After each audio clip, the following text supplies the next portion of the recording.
There have certainly been some years in history in which archaeology has had an especially significant time, like perhaps 1922, when Tutankhamun's tomb was discovered, or 1985, when the wreck of the Titanic was finally located, or perhaps even 1946, when the Dead Sea Scrolls began to surface. But 2024, well, who could possibly say? There have been some historical finds, but as of yet, there's still time, and 2024 may not go down in history as the greatest in archaeology. So without further ado, here are 20 greatest archaeological discoveries of 2024. And stick around, because we're going to find out what the ancient Romans drank.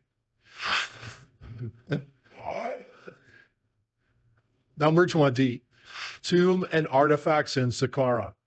A joint expedition between Egypt and Japan has uncovered some new old junk at the ancient necropolis of Sakara. This is actually something that happens, well, all the time. They find tombs and ancient stuff on a fairly regular basis. This particular discovery was a rock-cut tomb and a whole enormous heap of artifacts from many eras. Sakara necropolis is an ancient burial ground in Egypt, which is why so many tombs and artifacts happen to be found in this specific area. It's located near the city of Cairo and is famous for its many pyramids and tombs. The Step Pyramid of Djoser is the most well-known of these, and it was built over 4,600 years ago, considered to be the oldest stone structure of its size in the world, and marks the beginning of the pyramid construction age of Egypt. Sakara was a burial site for the ancient Egyptian capital of Memphis and was used for burials all over for several millennia.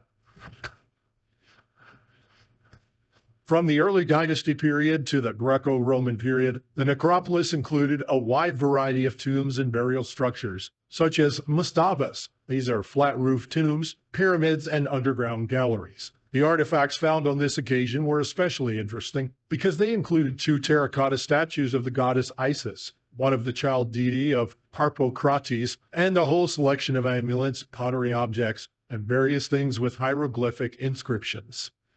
Now it's time for the fancy topic. Here we are again, where this time we're trying to tell you some utter hogwash about this picture being a real-life bona fide discovery in Egypt. This guy, allegedly, has found an alien statue. It seems likely, legit and all. What are you being so skeptical for? I mean, this is clearly a real archaeologist, and he's definitely doing some real archaeology, and that is definitely a real picture of an alien head sculpture, and it was definitely found in Egypt. I mean, really, why are you so suspicious? Go on and tell me what you think in the comments down below using the hashtag fancy topic in relation to what you just saw on the screen.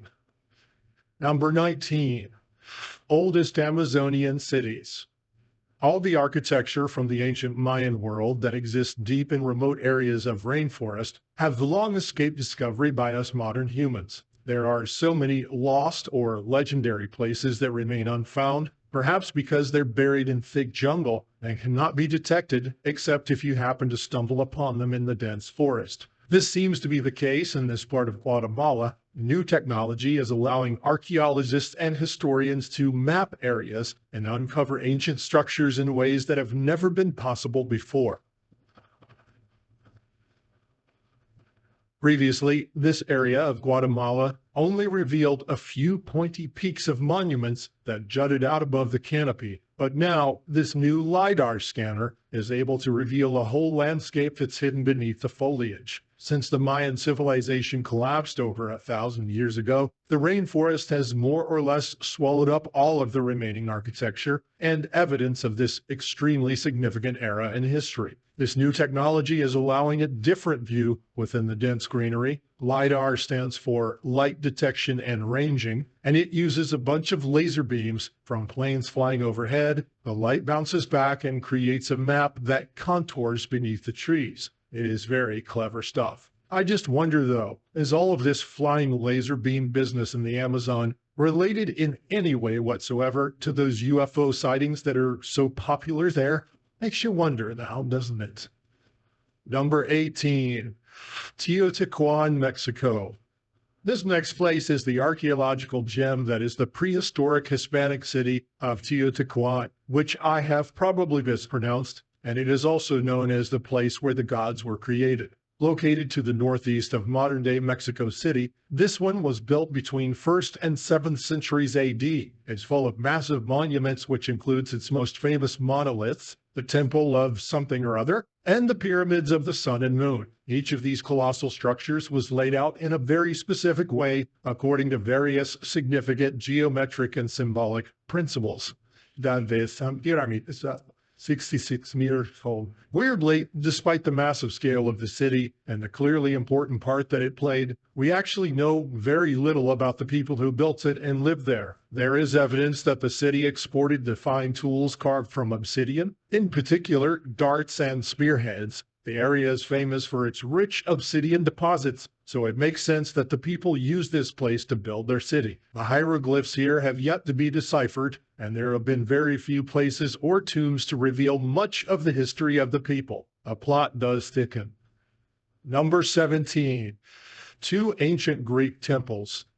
Here we are in southern Italy, in a place called Paestum, where 2 ancient Greek Doric temples have been recently uncovered by a group of archaeologists. These temples were part of an ancient city and appear to date all the way back to the 5th century BC. There have been discoveries in and around the site that have added to the significance of this temple finding. Beneath the temples themselves, there are other smaller temples, and they have also been found beneath a collapsed wall of the temple that there's evidence of a road that runs parallel to the site. The position of the temple is strategic, appearing to have been designed as a sanctuary in order to protect the urban space. This find is significant as it adds to the existing 3 temples, for which the area is most famous. Number 16. Archaeological discoveries in Venice. Next up, we're in Venice in northern Italy, where excavations have unearthed a vanished church right in the heart of the city at the Piazza San Marco. Amongst the evident remains of the church, there are also plenty of evidence of people that were once there. Tombs of ancient Venetians appeared, as well as the stones of the ancient place of worship. This is the medieval church of San Gimignano, and it's apparently demolished in the 12th century when the plans to build the current Piazza San Marco began. Another church by the same name would later be built nearby in the 16th century. Although there are a lot of reasons to believe that this is the long-lost 12th century church, archaeology is a science, so there are lots of further examinations and things to decipher before they can be certain of their discovery. If it is what they suspect, then this would be amongst the oldest structures that have been found in the area of the famous square. Number 15. Tomb in Panama.